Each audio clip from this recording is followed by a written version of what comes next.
ছেলের তো কাজকর্ম নাই, এখন কি খাওয়াবো ওকে বুঝতে পারছি না। তাই বলে এইভাবে বাচ্চা তো মরে যাবে বাচ্চা। না ধরো, রাখো এটা 500 টাকা রাখো, আর সঙ্গে যাও বাবাকে বলো দুধ আনতে, আনে বাচ্চাটাকে খাওয়াও। এরপরে যেন না দেখি বাচ্চা না খায় আছে, ঠিক আছে?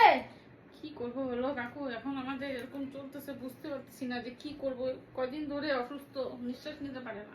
ডাক্তার দেখাও, ডাক্তার দেখাই দেবে। বাচ্চা এইভাবে থাকলে পরে হয় নাকি? ঘরের মধ্যে ঢুকায় রাখলে বাবা রেখে দিলে পরে বাচ্চা সুস্থ হয়ে যাবে? এটা দুধ নিয়ে আসবে আর বাকি টাকা দিয়ে যা ওষুধ নিয়ে আসবে নিয়ে বাচ্চাকে খাওয়াও, ঠিক আছে? আর মন খারাপ করো না, ঠিক হয়ে যাবে আস্তে আস্তে, সব ঠিক হয়ে যাবে।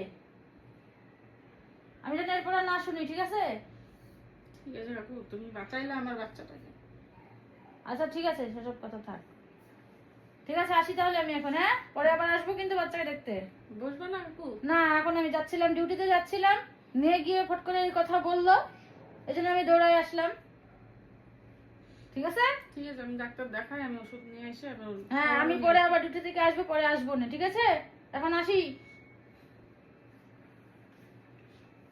চলো বাবা, ডাক্তারের কাছে যাবো, চলো চলো ডাক্তারের কাছে যাবো।